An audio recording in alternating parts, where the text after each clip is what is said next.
Rice दाल या रोटी दाल एक daily habit long term में इंसुलिन रेजिस्टेंस और न्यूट्रिएंट डेफिशिएंसी क्रिएट कर सकता है। आज इंडिया में डायबिटीज सबसे बड़ी हेल्थ प्रॉब्लम बन चुकी है। रोज के खाने की आदत जैसे हर मील में चावल, दाल, रोटी, दाल या high carb plates insulin resistance को और भी बढ़ा देता है।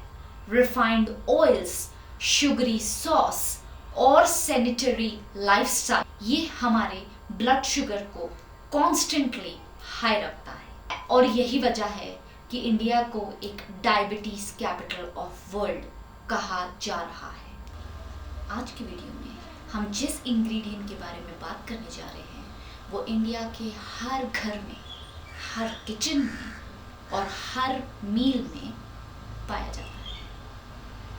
गेस कीजिए हम किस इंग्रेडिएंट के बारे में बात कर रहे हैं।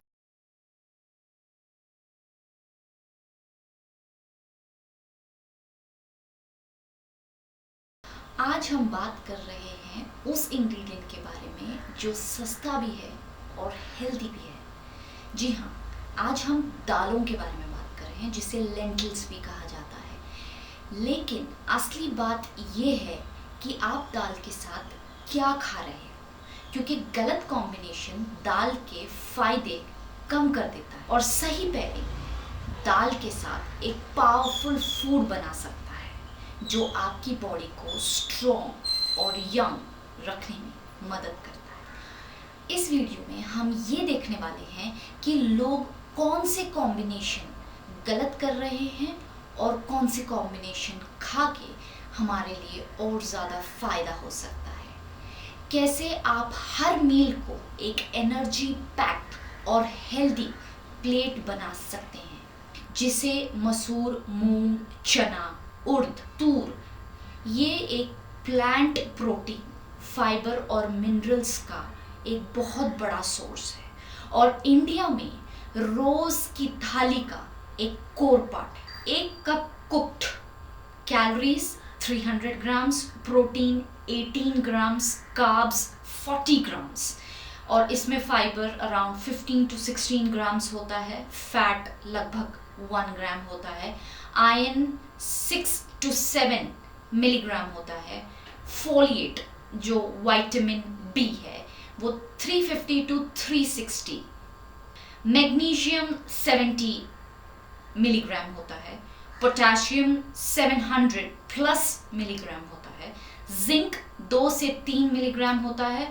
और ये नंबर्स वेरिएंट करते हैं। क्या आप जानते हैं हमारे एंसेस्टर्स ऑलरेडी कुछ जानते थे जिसे कहते हैं फाइटेट्स और इसी कारण से वो सोकिंग या स्प्राउटिंग ये प्रोसेस को ज़रूर इस्तेमाल करते थे। अब ये करना इतना इम्पोर्टेंट क्यों है?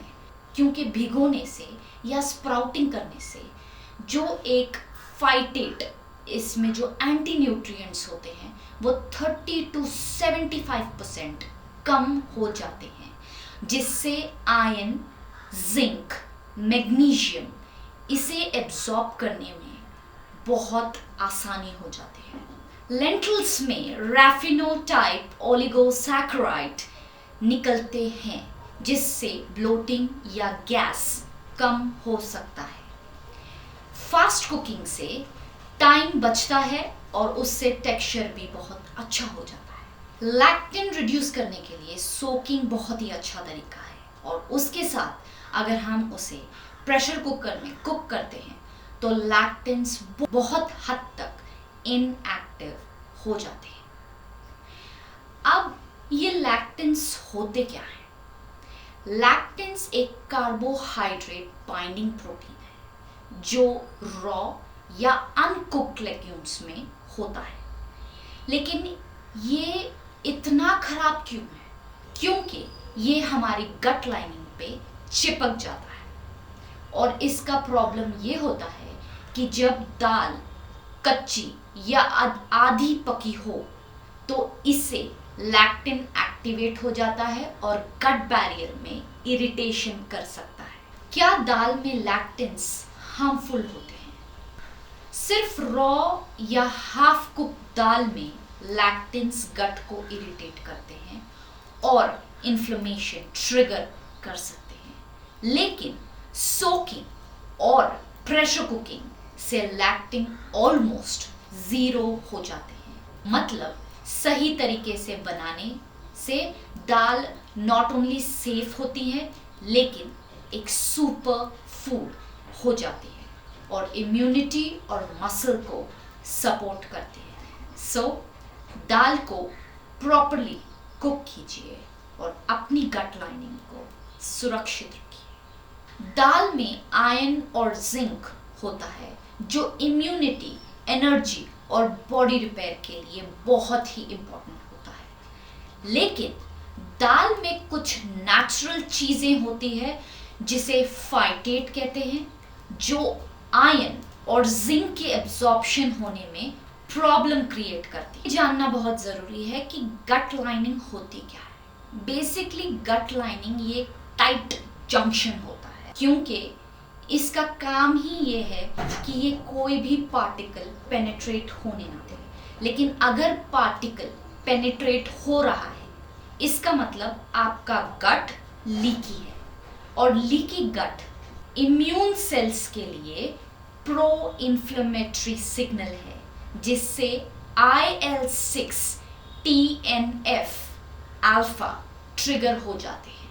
अब इन सब का सल्यूशन क्या है कि हम हमारी दाल को बहुत प्रॉपरली कुक करें और बेसिकली आपको दाल प्रिपरेशन के पहले ओवरनाइट सोक करना बहुत ज़रूरी है। अगर आपका गट लीकी है, लीकी यानी अगर आप कुछ भी खा रहे हो और आपको तुरंत फील हो रहा है कि आपको वॉशरूम जाना पड़े, दैट मीन्स आपको कहीं ना कहीं लीकी गट है। और आज के ज़माने में लीकी गट होना एक बहुत ही कॉमन कंडीशन हो चुकी है। सेंसिटिव लोगों को मसूर या मूंग दाल से स्टार्ट करना चाहिए।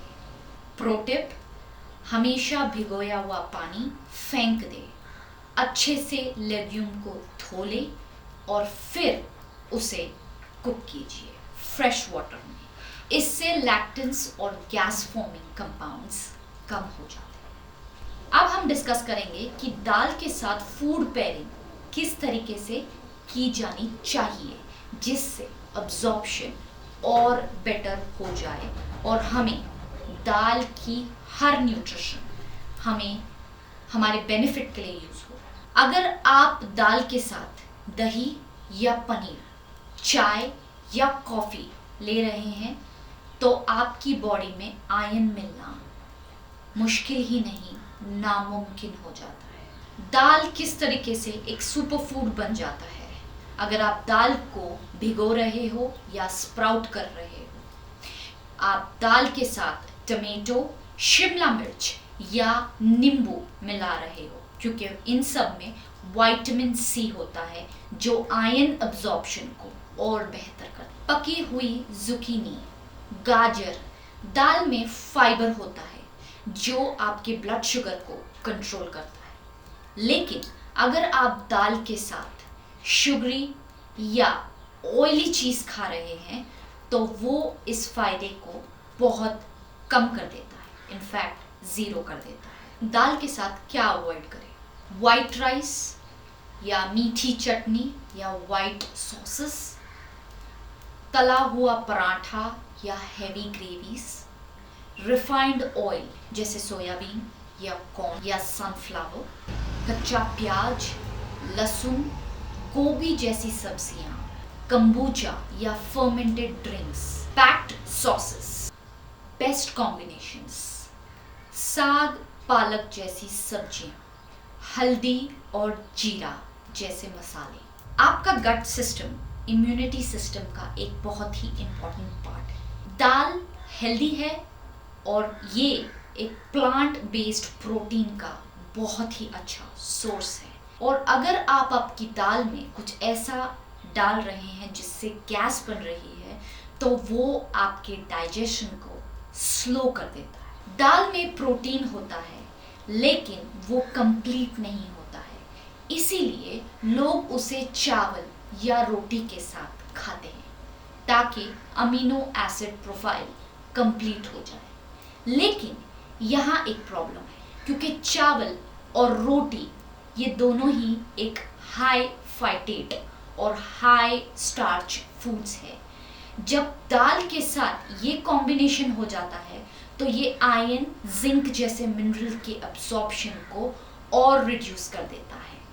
ऊपर से हाई ग्लाइसेमिक लोड बन जाने के कारण ये आपके ब्लड शुगर को स्पाइक कर सकता है। मतलब राइस दाल या रोटी दाल एक डेली हैबिट लॉन्ग टर्म में इंसुलिन रेजिस्टेंस और न्यूट्रिएंट डेफिशिएंसी क्रिएट कर सकता है। बेटर कॉम्बिनेशंस है दाल या कीनवा, ये एक लो फाइटेट और कंप्लीट प्रोटीन है। बुढ़ापे में मसल्स कम हो जाते हैं, इसलिए सही प्रोटीन लेना और अब्सॉर्ब करना और भी ज़रूरी हो जाता है। आज इंडिया में डायबिटीज़ सबसे बड़ी हेल्थ प्रॉब्लम बन चुकी है। रोज़ के खाने की आदत, जैसे हर मील में चावल, दाल, रोटी, दाल या high carb plates insulin resistance को और भी बढ़ा देता है।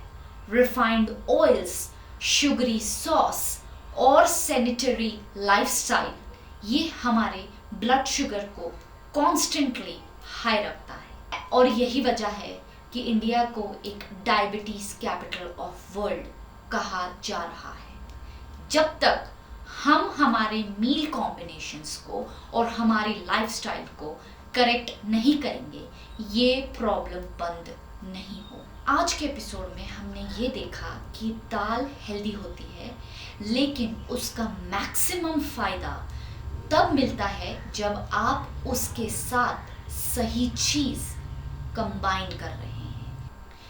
तो इस वीडियो को आप ज़रूर शेयर कीजिए, क्योंकि दाल इंडिया का एक बहुत ही न्यूट्रिशनल सोर्स है और ये हमारे डेली मील में पाया जाता है। सही कॉम्बिनेशन एक सुपर फूड क्रिएट करता है, लेकिन एक बैड कॉम्बिनेशन हमारे गट लाइनिंग को और हमारी डायबिटीज़ को बढ़ा रहा है। और ये इंफॉर्मेशन ही नहीं है, ये एक अवेयरनेस है। ओल्ड लोगों के लिए प्रोटीन एक बहुत ही इम्पॉर्टेंट सोर्स बन जाता है, क्योंकि प्रोटीन हमारे मसल्स बिल्ड करता है, हमारी बॉडी रिपेयर करता है।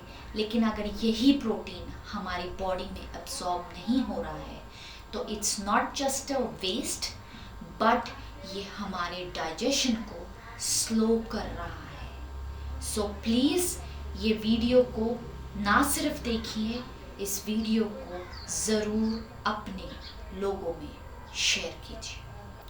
और मैं ये चाहती हूँ कि आप अपने मील को एक सुपर मील बनाइए, ना कि आप सिर्फ एक मील खा रहे हैं and you don't even know कि ये आपको बेनिफिट कर रहा है या आपको हार्म कर रहा है। क्योंकि लैक्टिन आजकल एक बहुत ही इम्पॉर्टेंट फैक्टर बन चुका है, लेकिन ये अवेयरनेस लोगों के बीच नहीं है। कोई नहीं जानता है कि हम क्या खा रहे हैं, क्यों खा रहे हैं। और दाल ये एक बहुत ही best plant based protein source है। So please be aware and be curious of what you eat, because the life reversal starts when you know how your body is working.